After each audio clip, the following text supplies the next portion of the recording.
Welcome to another edition of I Recite. My name is Kai Love and I'm your host. I thank you for tuning in to this broadcast, this literary podcast, if you will. Thank you to all of our previous guests.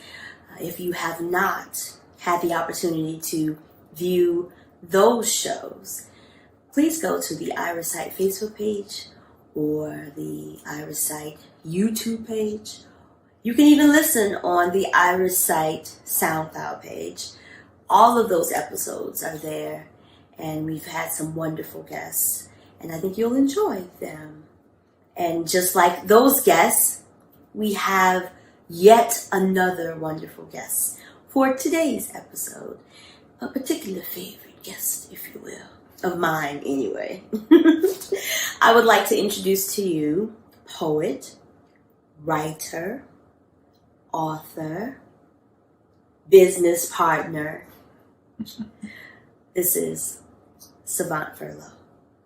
Hello. How are you, Kai Love? I am fantastic. I am in a really good space. I have a really good tan. From a bit of a vacation. Yeah, you do. And you have a little bit of a tan too. Just a little bit. Just a smidge. Yeah. Maybe use more sunscreen than I did. I rebuked the sunscreen. I needed that sun. Full disclosure, Savant Furlough and I are married. So this is my husband. And this is my wife. I'm glad that you recognize that. Well, it seemed like you were going to leave that out. So no, I thought that's why I went with the full disclosure, so that people would be like, why are they trying to act like they don't know each other? When all of the other I Recites have been on Zoom and this one is actually in person. Mm-hmm. That's because we in our house. We live here. Mm-hmm. But I'm very excited to have the opportunity to chat with you today. Part of this podcast, part of this moment of I Recite for 2021 has been around conversations that matter, and helping people to see the men and women behind the pen, behind the microphone, like who they are as people and what they think.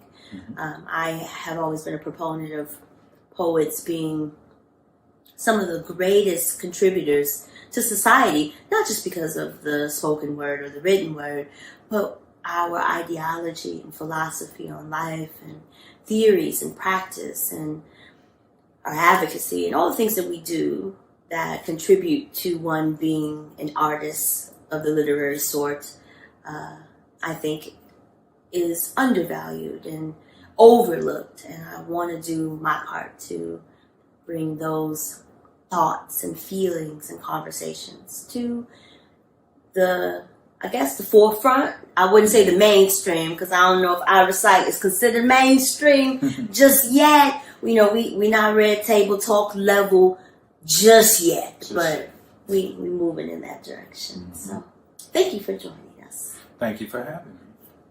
Great. And for marrying me. Thanks. Okay, good. Yay.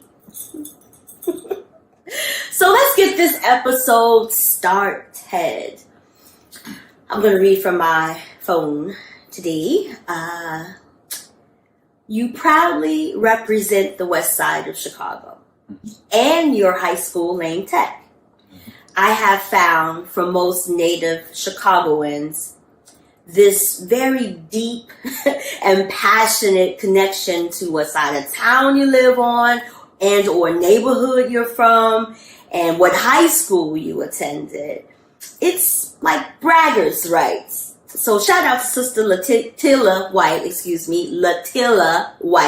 who launched a game night business called Braggers' Rights. So shout out to her. Check her out on Facebook. Find her. Engage with her. Do business with her. But my question is, why do you rep the West Side as hard as you do and Lane Tech as hard as you do? Like, what part of that story is a part of who you are as a person? So the easy answer for both questions is one word, which is best. The West Side is the best side. Okay.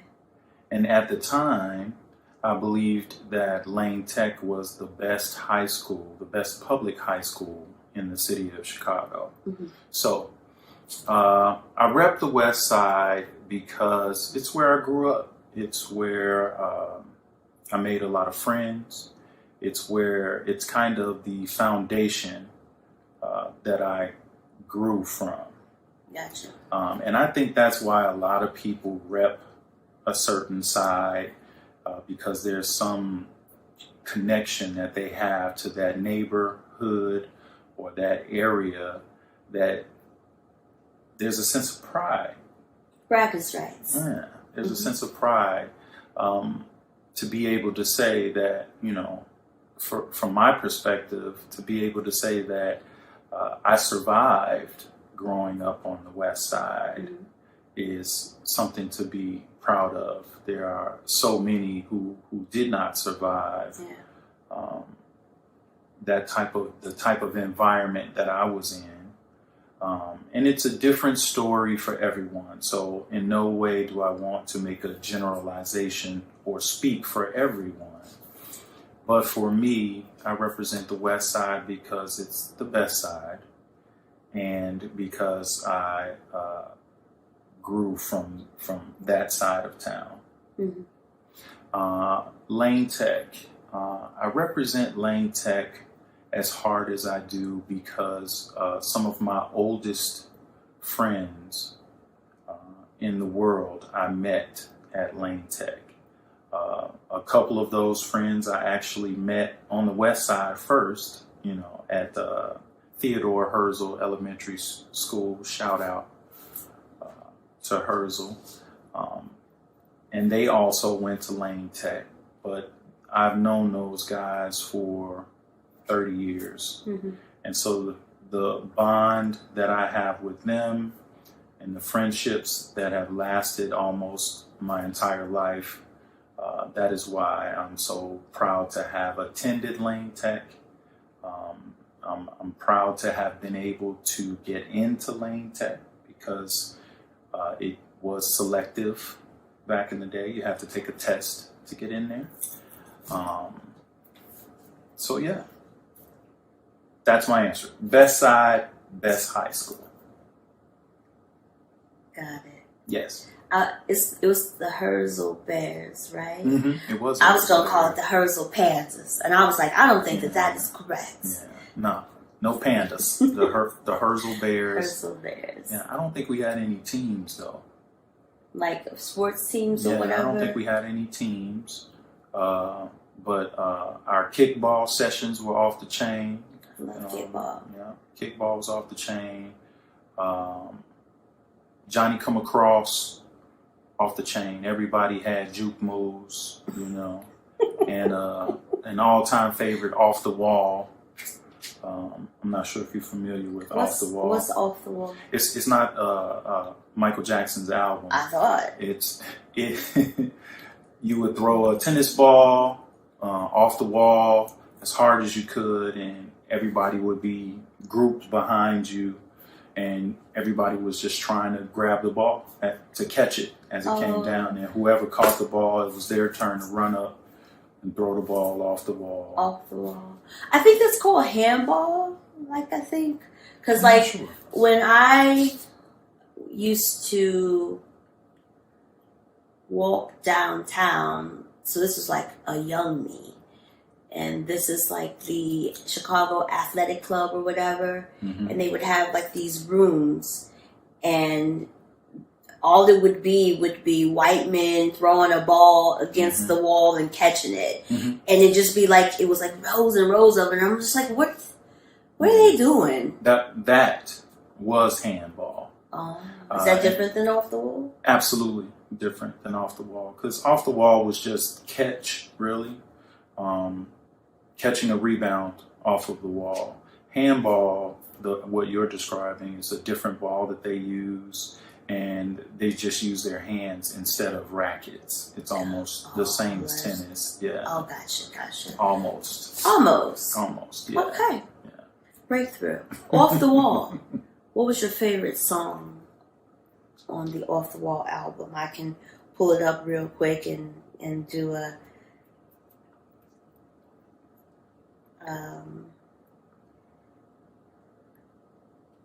song choice. Mm-hmm. Off the Wall is the 5th solo studio album by American singer Michael Jackson. It was released August 10th, 1979. Mm-hmm. Okay.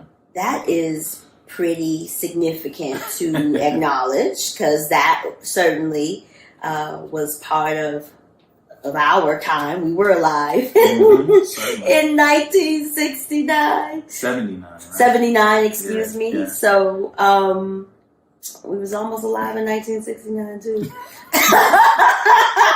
Pretty close. Pretty close. Yeah. So here are the singles that were released off this album. But because I know you're such a eclectic music lover, I feel like if I give you just the singles, you're not going to like the singles. So we had Rock With You. Mm-hmm. Don't Stop Till You Get Enough.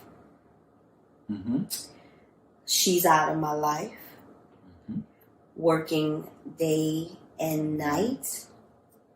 And of course the title track, Off the Wall.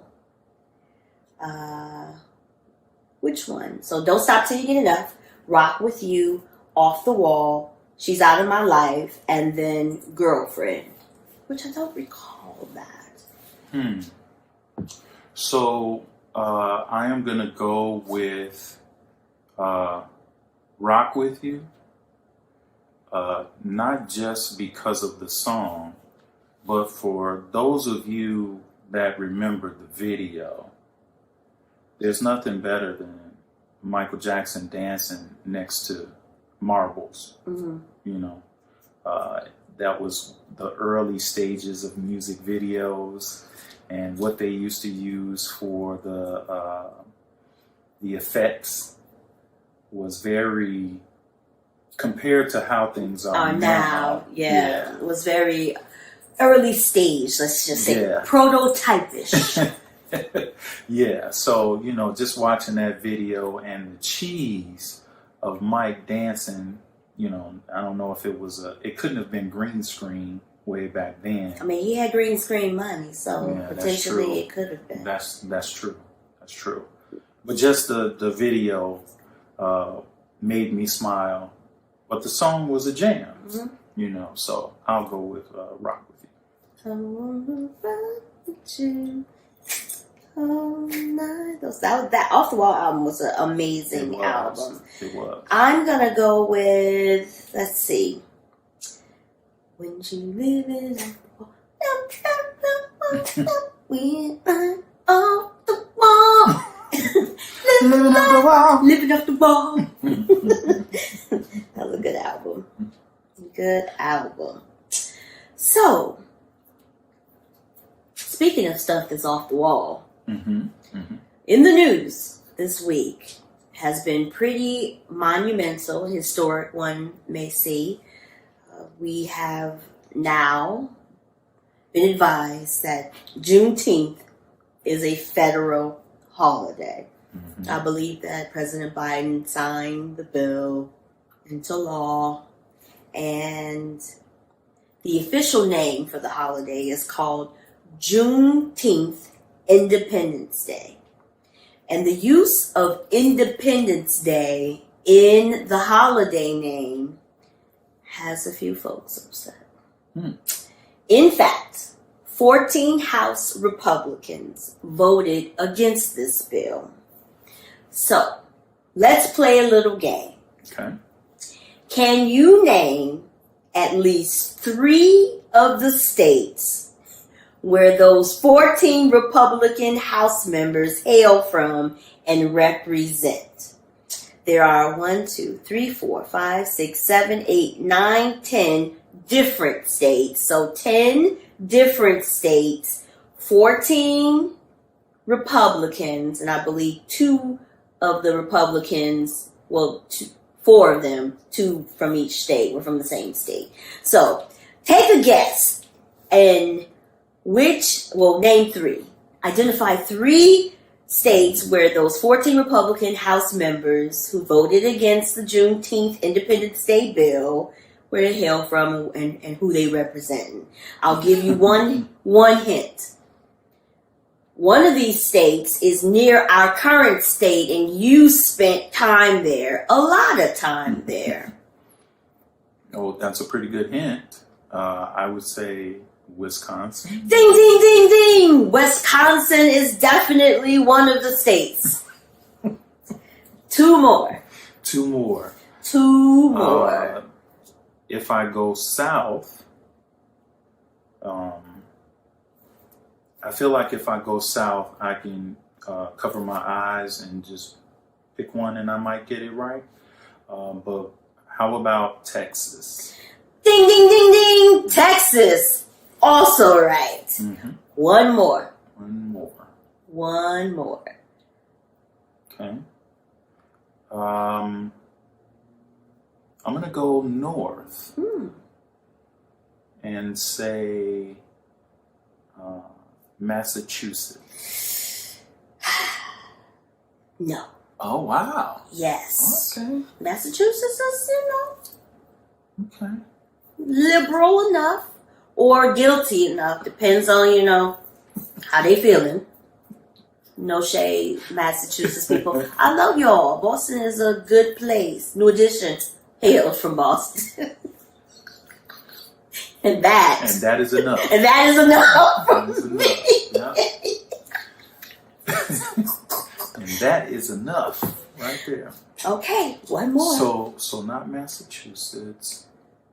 How about Kentucky? Bingo. You got it. Good job.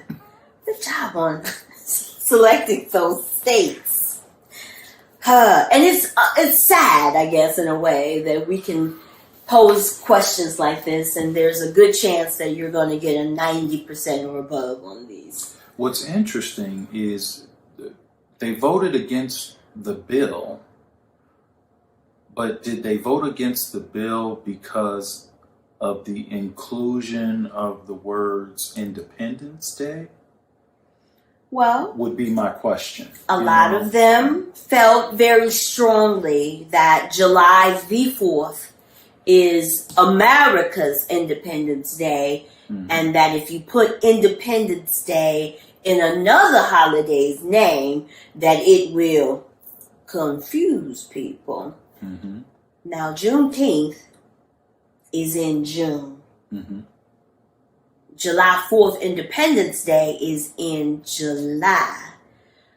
So I'm not understanding why one would be confused. All I could come up with, I guess, was that maybe people who consider themselves to be patriotic felt like that this was yet another slash and slight against patriotism here in these United of the States. Which brings me to my question. Oh, okay. What are your thoughts on making Juneteenth a holiday? And I know that you've been reading some literature that has kind of provided a basis for a lot of your opinions. So share with us what your thoughts are, and maybe even touch on that literature that you've been reading. So I'll start by saying that I think it's important that we start to recognize our history as it really is versus how some people want it to be told. Yes. So those people who have this fear of Juneteenth, Independence Day, being confused with July 4th, Independence Day, I think are just holding on to old traditions. and kind of stuck there, Yeah. if you will.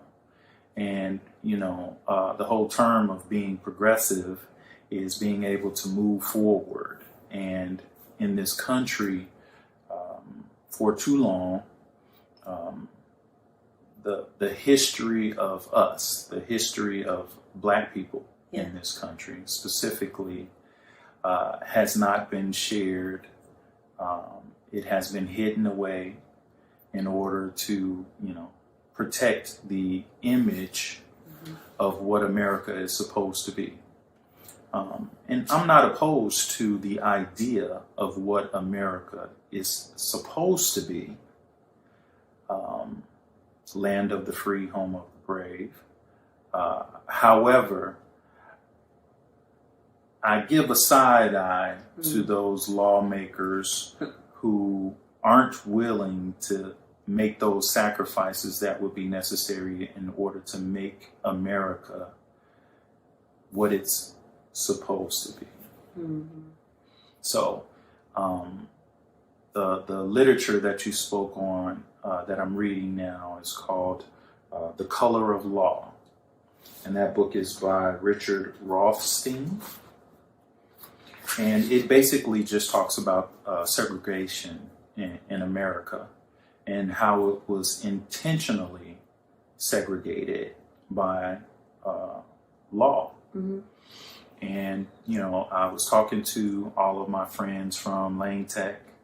Throughout the pandemic, we've kept in touch. We had a Zoom call weekly, and we would talk to each other about current events, sports.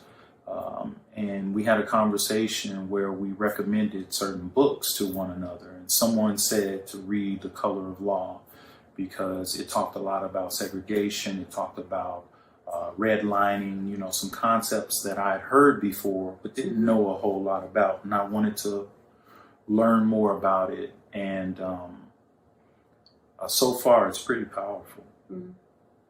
Mm-hmm. So I'm excited about the fact that Juneteenth is now being recognized nationally. Mm-hmm. However, there are those that have been celebrating Juneteenth and knew the history of Juneteenth and how it came about for a long time. Mm-hmm. For a long time. So I think it's a great opportunity for those people who didn't know to learn. Yeah. Mm-hmm. For those people who had that history hidden from them to learn about it. Yeah. And I think what's critical is it's something that I can certainly see the African American community embracing. Mm-hmm. But I would love to see other cultures and nationalities embrace it as the truth as well. Yes. Because it is the truth.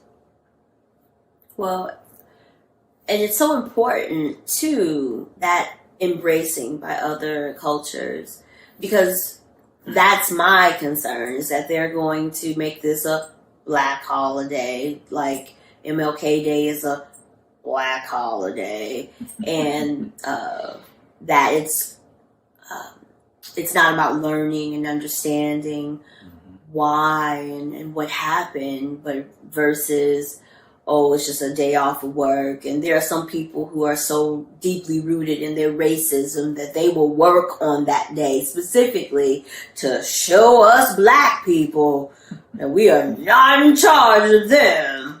And so I think that this certainly is a step in the right direction, but I also see this as a step of appeasement in a lot of ways, because you can't have textbooks that have whitewashed Black history into 4 pages that you cover in February, and you hit the Martin Luther King, the Malcolm X. You may get a Carver in there and a Harriet, and then you turn the page and it's something else. Like, our contributions to how America came to be should be at the start of these textbooks. And so Juneteenth is certainly a slice of history, but what about the entire story? So now are they just going to tack Juneteenth on at the end of, page, the fifth page, and then that's the end of it? Or do we start having real conversations in our educational system about the whitewashing of Black history out of history? I was speaking with someone from the Native American tribe, and she represents an organization. This is part of the Survivance Project. And she too was just talking about how insulting it is for Native American children to sit in American schools and be taught, this story about Christopher Columbus and all of that. And it just makes me think about, what will those textbooks look like in 5 years? Mm-hmm. What will they look like next year? I mean, it don't take a whole lot to change no textbook. I don't understand why, it's a template. It's a template, right? Yeah. It's strange fare. I was talking to somebody, and we were talking about the changes that are coming, and if we will get to see some of these changes manifest in our lifetime. And the conclusion we kind of came to is that it was generational, and that we might not see it, but our kids, the generation after our kids, they might, 2 generations from now, they might be able to see some of the changes that are beginning now. And that's exciting. That's exciting. And recognizing where the movement started with civil rights and how long ago that was. It's been a slow and steady road, and we're still moving forward, and that is to be admired. Yeah. Agreed. Speaking of 2 generations from now, you are a father. And Father's Day, by the time folks see this broadcast, will have just passed us by. Share with us a little bit about your fatherhood journey and what you've learned about yourself through it. Traditionally, on the Tate side of the family, which is my side of the family, there was a lot of patience. Very patient. And I used to think that I had patience until I became a father. And I learned that I have no patience. I've learned that you have to say things a multitude of times. Now that could just be that I'm one of these, punk parents. So I'll just say it, maybe I'm a punk parent. I'm talking about me. I'm not talking about y'all, but I have to say things over and over and over again. And I do that because the way I was brought up, I don't think it was right. I don't think it was right to y'all. So, you get told one time, you don't do it that one time. And the next time you do something that you shouldn't be doing, there's no warning. There's just a shoe flying towards you, or a flip-flop, or a belt, or, some method of correction, shall we call it? We shall. That's kind of startled you into recognizing that what you were doing was wrong, and that you already knew that what you were doing was wrong, and that they weren't going to tell you again that what you were doing was wrong. It was effective. I'm not saying it wasn't effective. What I'm saying is it wasn't right. So I try and offer my son explanations. I want him to understand why. Because I didn't always understand why. I just knew that they didn't want me to do whatever it was I was doing. Maybe it was dangerous. Maybe I could hurt myself. Maybe I could hurt somebody else by doing what I was doing. Mm-hmm. What I knew was they didn't want me to do it. Mm-hmm. I didn't always understand why. Mm-hmm. And I think it'll be helpful for his young mind to understand why. But there is the eventuality of the hammer. Mm. And sooner or later, the hammer is going to have to come down. Mm. Because words don't always cut it, y'all.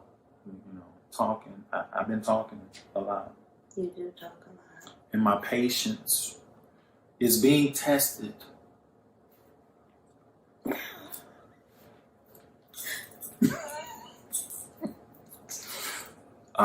But it is the most rewarding feeling to be there for my son, to try and pass on, nuggets, words of wisdom to him. Half of the time, I don't think he's listening, but I hope that he is. I hope that he hears me when I tell him that,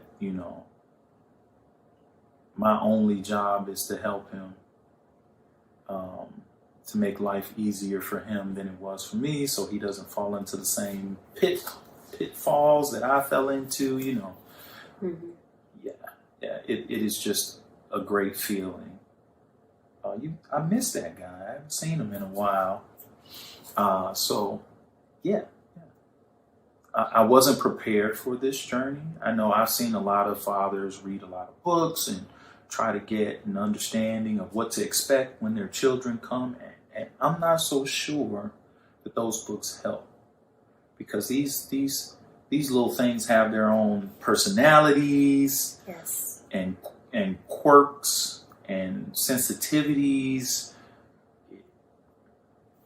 I don't know what can prepare you for fatherhood. But when it comes, gotta dive right in. 100. Mm-hmm. 200. Right. 2 feet. Right. Both hands. and all of your mental, with a side of aspirin, mm-hmm. and something else that potentially may soothe you. Yeah. A glass of cognac, yeah. for instance. Yeah. And not to, take a somber turn, but, my father, he passed away in 1999, and I can't help but to think that there would have been some words of wisdom from him once I became a father. Mm-hmm. So part of me trying to figure it out on my own, if you will, mm-hmm. Or figure it out as I go, mm-hmm. Comes from not necessarily having that person that I could go to and say, hey, when it came time for potty training, mm-hmm. what did you do? What worked? What didn't work? Hey, Dad, when it came time to teach me about money, how did you go about doing it? How did you start? So not having that person or that male figure, that father figure, since I have a son, to kind of offer some kind of guidance, I think has kind of left me in a spot where I got to figure it out as I go. Even though I'm surrounded by a village, yes. of people who love me and love him and want nothing but the best for him, it's still different than having that father figure. Agree. Kind of help you along. Agree. Mm-hmm. And I think that because you are very much aware of that difference, I think you often shield yourself from the village helping you. Because you feel like if it ain't gonna be, if it couldn't be that, then it's just gotta be me. And I wonder why you don't reach for the village more. I don't know. I don't know. I think there's a part of me that feels like everyone's got their own things that they have to deal with. And I don't want to burden anyone else. Mm-hmm. There's a slither of independence in there. And, maybe a misinterpretation of what independence means in my behavior, in that I don't want to have to ask for assistance unless I have to. Mm-hmm. And in all other situations, if I can handle it, then I want to handle it. So that's part of why I don't incorporate the village too much. Mm-hmm. It's because there's a focus on not burdening other people with my issues or my concerns or my problems, and working through them myself so that I can then teach my son how to do it, because I've done it. Mm-hmm. If someone else is doing it for me, then how can I show him or teach him how to do it? Mm-hmm. So, do you see your dad in your son?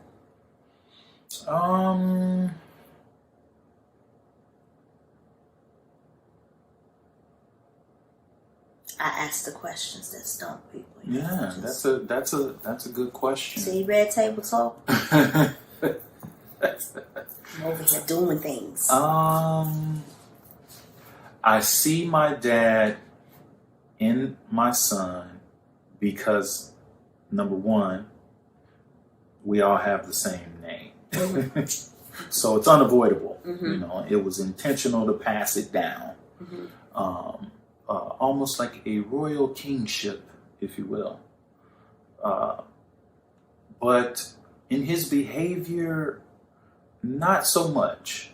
Not so much. My father was very laid back and nonchalant. And this kid is wired. He a little hype. He's wired. And, so, my father used to work at an arcade. For those of you that are old enough to know what an arcade is, it was a designated space for video games as big as refrigerators, where you would have to go in order to play video games. And my dad worked at one, and he played a lot of video games, Galaga, Space Invaders, mm-hmm. Missile Command. Some of y'all know what I'm talking about. Those were his games. Mm-hmm. Pac-Man, of course. And James loves to play games. So I see that similarity there. Your father, from what I hear, from what you've told me, and what his brothers and sister have told us, he loved to travel. Mm-hmm. And that little dude loves to travel. Yes, he does. Yes, and told us the other day that he needs to go to Britain. Yeah. And said, we got to get my passport together because I got to go to Britain. So, yeah. We don't know what he's going to do there, but apparently he knows what he's going to do when he goes. I'm not sure that, I can explain in words what it felt like hearing that versus hearing, something like Johannesburg. It just felt different hearing Britain versus... Well, he did after watching Dude Perfect, who went to South Africa. And for you parents out there, your children, if you have kids between the ages of 8 and 14, you have all the things that they watch, and our kid watches Dude Perfect, and they went to South Africa, and he was so amazed watching those recap videos of what they did and all the little missions that they were doing, bucket list things that they were doing. So he has no fear about getting on a plane and going to a new place, and I think that that's a great thing. From what you shared about your father, he would love to travel and drive places and places that y'all had never even been before. Would drive down there and check it out. Mm-hmm. So Yeah. I think that that's something that the Jameses Right. That's have a reflection. have in common. Yeah, that's a reflection. Absolutely. For certain. I love when we talk about him because your face just lights up. We were talking about a lot of things today. He was just like, la la la, woo woo woo. But then we talk about that baby. That face goes, gets that light on it. Yeah. Now, we're going to stay on him for a second. I know this about you, but others may not know this. You leave very cryptic messages on Facebook. And many people are not commenting on them or interacting with them because they're super cryptic and almost too specific. And folks are like, what is he talking about? We don't know. And you shared with me that you're leaving those cryptic messages for your son. Share where this idea came from and why you're so intentional on leaving him these breadcrumbs for life. It's a really good question. You know, will y'all please send this video to somebody? Because sis is trying to get it done. Okay, back to the question. Yes. So, I didn't become engaged in social media, specifically Facebook, until probably 2011. Mm-hmm. I was kind of hesitant to get engaged in what was going on the internets, as you call them. The internets, the interwebs. And so just, once I got onto social media and I saw some of the things that people posted, something that always stuck in my mind is that there's a digital footprint of all of these things that will exist forever, potentially. Mm-hmm. There will always be a way to either find or download or capture this information that we are just voluntarily putting out there into the world. And I think about my father, and I wonder what he would say about certain things. When I, finally graduated from college, what would he have said? In revisiting some of the family trips that we had, what were his thoughts about those trips? Did he enjoy himself? Did he enjoy being with us? These are the types of things that people comment on a daily basis on Facebook. They share their thoughts and their feelings and, historic events. There's commentary on, like when Barack Obama was elected, my son will be able to get a glimpse of what my world was like, what my life was like, if he's able to access that social media history. So I intentionally put messages just for him so that if and when I am no longer here, he can still connect with me in some kind of way. Because I kind of wish I could do that with my father. So since the technology wasn't available back then for him to leave little breadcrumbs and nuggets and notes for me, I am purposely doing that for my son. Which I think is super dope. Yeah. Maybe one day he'll be on YouTube and he'll come across this episode of I Recite, and he'll be like, I need to find my father's password so I can see these messages. Mm-hmm. Yeah. So I think that'll be cool. I think so too. Mm-hmm. Super special. Well, I've reached the end of all of my questions. Is there anything, you are a poet and a writer and a reciter, so this is the time if you want to share a piece or a poem or tell a story or... if it's okay with you, there was a very powerful portion of the book that I'm reading that I would like to read that paragraph because, again, I felt like it was very powerful and there was a message in what was written there. And again, it comes from a book entitled The Color of Law, written by Richard Rothstein. And this paragraph is in the preface, actually. And it states as follows. Before I begin, some notes about word usage. I will frequently refer to things we have done or things we should do. We means all of us, the American community.